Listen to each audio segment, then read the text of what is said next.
e puseram-lhe a cruz às costas, para que a levasse após Jesus. E seguia-o grande multidão de povo e de mulheres, as quais batiam nos peitos e o lamentavam. Porém Jesus, voltando-se para elas, disse: Filhas de Jerusalém, não choreis por mim, chorai antes por vós mesmas e por vossos filhos. Porque eis que hão de vir dias em que dirão: bem-aventuradas as estéreis e os ventres que não geraram e os peitos que não amamentaram. Então começarão a dizer aos montes: caí sobre nós, e aos outeiros: cobre-nos. Porque se ao madeiro verde fazem isso, que se fará ao seco? E também conduziram outros dois, que eram malfeitores, para com eles serem mortos. Aleluias! Esta palavra aqui, irmãos, nos fala acerca do momento em que Jesus estava caminhando rumo ao Gólgota, rumo à cruz. E a Bíblia, ela é bem clara quando nos deixa que Cristo, ele é o centro de toda a palavra, de toda a Bíblia. Desde Gênesis a Apocalipse, Cristo é o centro da Bíblia. João, ele vai dizer que no princípio ele era o Verbo estava com Deus e era Deus. Então Cristo, ainda que nós não o vemos, no Antigo Testamento ele está de uma certa forma prefigurado. Nós podemos ver ele na serpente de bronze que foi levantada. Nós podemos ver Cristo pregando através de Noé. Aleluias. E Cristo, ele está, aleluia, sendo o centro de toda a palavra de Deus. A Bíblia mostra vários profetas que até então não conhecia esse Cristo. O último dos profetas, a Bíblia o chama de João. Ele foi o precursor do Messias. Ele foi aquele que foi usado por Deus para quebrar o silêncio que Deus havia determinado. Porque o último dos profetas, antes de João Batista, tinha sido Malaquias, e de Malaquias até João foram em média 400 anos onde Deus ficou em silêncio. E quando Deus se levanta para quebrar esse silêncio, ele se levanta através de João Batista. E João Batista, ele vai pregar justamente o Messias, justamente aquele que viria, aquele que estava no Antigo Testamento de uma forma escondida, prefigurada. E a Bíblia vai falar acerca de João Batista que ele era grande diante de Deus. Mas o que João Batista tem a ver com esta mensagem? A verdade é que João Batista, ele era grande diante de Deus por vários motivos, e eu posso dizer um dos motivos, porque ele era aquele que ia ser usado para quebrar o silêncio depois de tantos anos onde Deus não se falava mais. E quando João Batista quebra esse silêncio, aleluias, ele quebra para anunciar a vinda de Jesus. Ele abre os seus lábios para falar de Cristo Jesus, dizendo: eis que vem alguém que é mais poderoso do que eu, do qual eu não sou digno de desatar as sandálias dos pés. Quando chegaram para João Batista perguntando se ele era o Cristo, João Batista vai dizer: eu não sou o Cristo. Aleluia! Então João Batista, ele vai pregar acerca do Messias que viria. E quando João Batista vê o Cordeiro que de fato apareceu, ele vai dizer: eis aí o Cordeiro de Deus que tira o pecado do mundo. Aleluia! Então Cristo, ele é o centro de toda a palavra, o centro de toda a Bíblia. E aqui na palavra que eu li, Jesus Cristo está sendo levado ao Gólgota, sendo levado à cruz. E a Bíblia fala que um homem foi colocado para ajudá-lo. Esse homem é de Cirene, conhecido como Simão, Cirineu. E a Bíblia fala que uma multidão estava seguindo Jesus. E dentre essa multidão havia mulheres que estavam lamentando, aparentemente estavam chorando e batendo no peito. Quem sabe na cabeça delas, elas estavam com dó de Jesus, se entristecendo por causa que ele estava agora indo para a cruz. Quem sabe ela já não tinha esperança mais, porque estava vendo Cristo indo para a cruz. Mas a gente precisa entender que foi justamente quando Cristo estava caminhando para a cruz que a nossa alma estava caminhando para a salvação. Quanto mais perto Cristo estava daquela cruz, mais perto a minha alma e a sua alma estava da salvação eterna.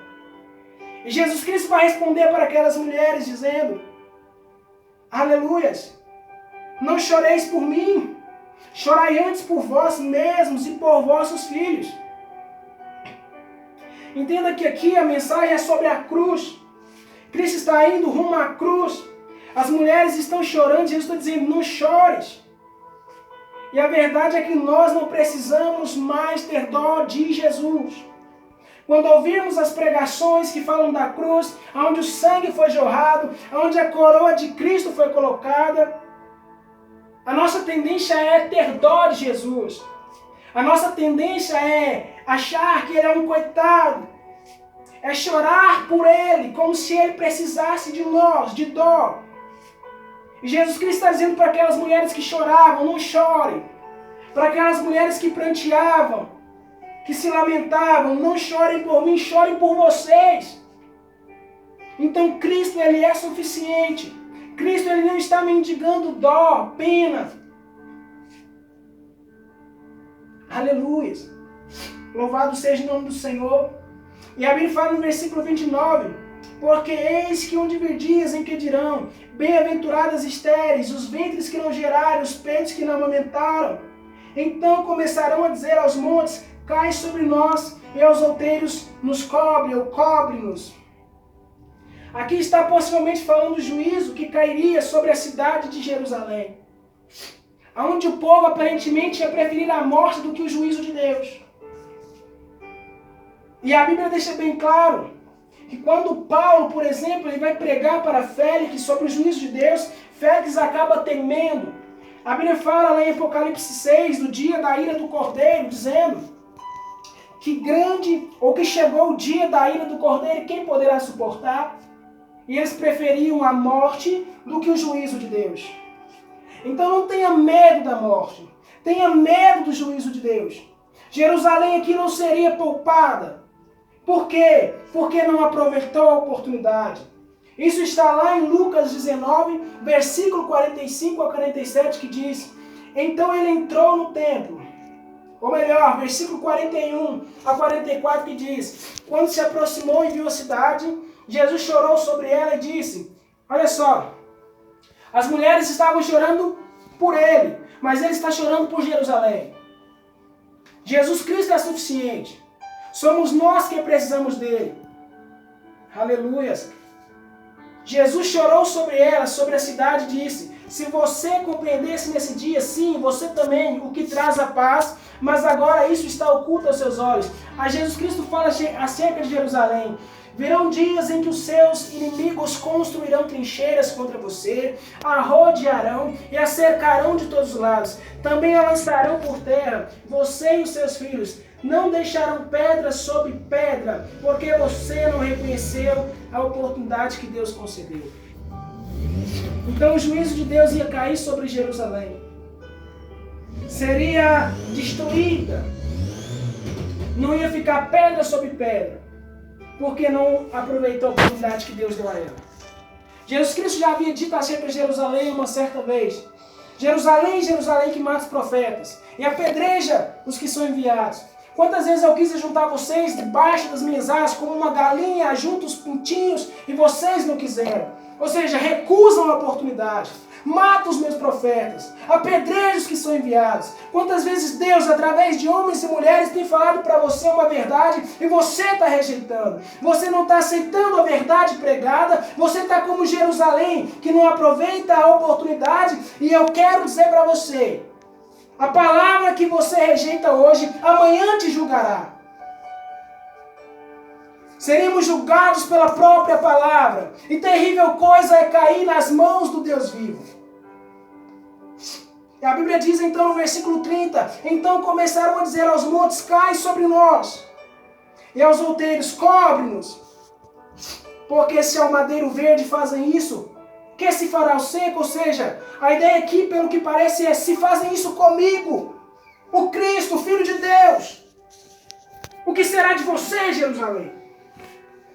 Se nem a mim eles poupam, não é você que será poupada. Entenda isso, se nem Jesus foi poupado da ira de Deus, será que seremos poupados?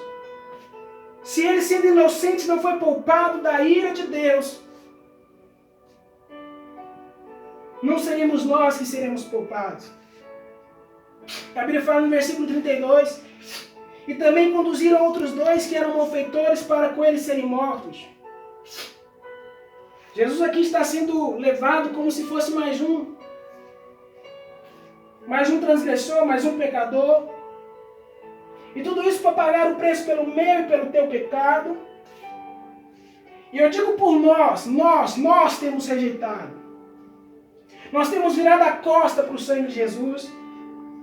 Nós temos negociado a salvação. E nós não podemos fazer como Jerusalém, que desperdiça a oportunidade, que mata os profetas, que apedreja quem está sendo enviado.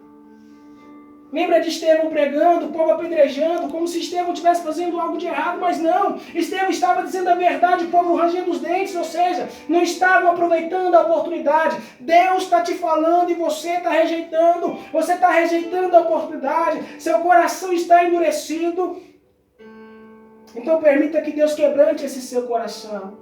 Porque a palavra de Deus diz, eis que estou à porta e bato, se alguém abrir a porta eu entrarei. Mas é se abrir, aí sim eu vou cear com você e você comigo. Aleluias. E é lindo quando Jesus Cristo disse, não chorem por mim, chorem por vocês. Sabe por quê, irmãos? Nós não precisamos mais chorar como se tivesse Jesus mendigando dó, pena. Porque eu sei de um homem, aleluias. Aleluia. Eu sei de um homem chamado João, que teve a revelação. A Bíblia fala que João ele viu um homem no meio dos 7 castiçais de ouro. E esse homem que João vê, ele já não está mais com as suas mãos furadas. Ele já não está mais sangrando. Ele já não está mais apanhando. Ele já não está mais sendo açoitado. Esse homem que João vê em Apocalipse já não está mais sendo cuspido, já não está sendo mais perseguido, já não está sendo mais blasfemado. Esse homem que João viu já não está com os pés cansados de tanto pregar o Evangelho, mas a Bíblia fala que João viu um homem semelhante ao Filho do Homem, e olha só como ele está agora. A sua cabeça, os seus cabelos eram brancos como lã branca. Já não estão ensanguentados. Os seus pés semelhantes a latão reluzente, como se tivesse sido refinado. E a sua voz como a de muitas águas. Aleluias. Aleluia, Jesus. Aleluias, meu Pai. Aleluia, Jesus. Louvado seja o nome do Senhor. Então João aqui, irmãos, ele vê um homem que já não está sangrando, que já não está sendo cuspido. Então não precisa mais chorar por ele como se ele estivesse precisando de que você sentisse dor. Então a palavra que eu tenho para você é, ao contrário de Jerusalém, aproveite a oportunidade que Deus está te dando. Eu falo isso para você e olhando para mim, que nós venhamos aproveitar as oportunidades. Jesus disse, a palavra de Deus nos diz, remindo o tempo, ou seja, aproveita o tempo, porque os dias são maus. É como se Paulo estivesse dizendo aos Efésios, aproveitem ao máximo cada oportunidade que vocês têm, porque os dias são maus. Jerusalém não aproveitou, foi destruída, não ficou pedra sobre pedra. E você acha que se eu e você rejeitar, sobrará algo de nós? Terrível coisa será para mim e para você cair nas mãos de Deus vivo.